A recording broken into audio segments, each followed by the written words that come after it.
Hello everyone, welcome to my channel.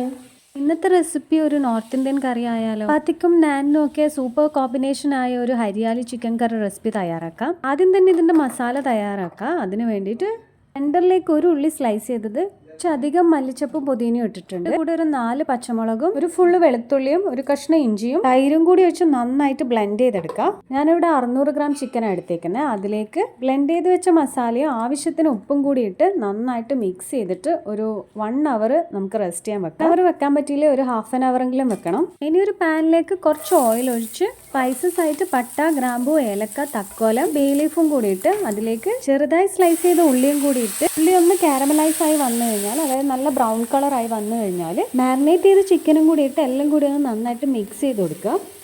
ഈ ഒരു സമയത്ത് കുറച്ച് മഞ്ഞൾ പൊടി കൂടി ഇട്ട് കൊടുക്കുക, ഒരു കളറിന് വേണ്ടിയിട്ട്. ഇനി ഒരു 5 മിനിറ്റ് ഒരു ഫുൾ ഫ്ലെയിമിൽ വെച്ചിട്ടൊന്ന് നന്നായിട്ട് മിക്സ് ചെയ്ത് കൊടുക്കണം. എന്നാലേ ചിക്കനിലേക്ക് ഈ ഒരു മസാല ഒന്ന് നന്നായിട്ട് പിടിക്കത്തുള്ളൂ. ഒരു 10 മിനിറ്റ് നമുക്ക് അടച്ചു വെച്ച് വേവിച്ചെടുക്കാം. നമുക്ക് മസാല പൊടികളായിട്ട് 1 ടേബിൾ സ്പൂൺ മല്ലിപ്പൊടിയും 1/4 ടേബിൾ സ്പൂൺ ഗരം മസാലയും കൂടിയിട്ട് നന്നായിട്ട് മിക്സ് ചെയ്തിട്ട് ചിക്കൻ വേവാൻ വേണ്ടിയിട്ട് കുറച്ച് ആവശ്യത്തിന് വെള്ളം ഒഴിച്ചു കൊടുത്ത് നന്നായിട്ട് മിക്സ് ചെയ്തിട്ട് ഒരു ഹാഫ് ആൻ അവർ അടച്ചു വെച്ച് വേവിച്ചെടുക്കുക. ഒരു 10 മിനിറ്റ് കഴിഞ്ഞ് കഴിഞ്ഞാൽ ഹാഫ് നാരങ്ങ നീരും ടേബിൾ സ്പൂൺ കുരുമുളക് പൊടിയും കൂടി ഇട്ട് നന്നായിട്ട് മിക്സ് ചെയ്തിട്ട് വീണ്ടും ഒന്ന് അടച്ചു വെച്ച് വേവിച്ചെടുക്കുക. കുറച്ചും കൂടി ഒരു ക്രീമി ടേസ്റ്റ് വേണമെന്നുണ്ടെങ്കിൽ ഒരു 4-5 കാഷ്യൂനട്ട് ഒന്ന് വെള്ളത്തിൽ സോക്ക് ചെയ്ത് വെച്ചിട്ട് ബ്ലെൻഡറിലിട്ട് നന്നായിട്ട് ഫൈൻ പേസ്റ്റ് ആക്കി ഒഴിച്ചു കഴിഞ്ഞാൽ കുറച്ചും കൂടി നല്ലൊരു തിക്ക് ക്രീമി ടേസ്റ്റ് കിട്ടും.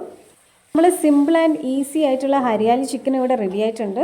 പെട്ടെന്ന് എളുപ്പത്തിൽ വീട്ടിൽ തന്നെയുള്ള സാധനങ്ങൾ വെച്ച് ഉണ്ടാക്കാൻ പറ്റുന്ന ഒരു റെസിപ്പിയാണിത്. ഇപ്പോഴും ഉണ്ടാക്കുന്ന ഒരു കറിയൊക്കെ മാറ്റി പിടിച്ച് ഈ ഒരു റെസിപ്പി എന്തായാലും ട്രൈ ചെയ്ത് നോക്കുക എല്ലാവരും. അപ്പോൾ അടുത്ത റെസിപ്പി ആയിട്ട് നെക്സ്റ്റ് വീഡിയോ കാണാം. Thanks for watching.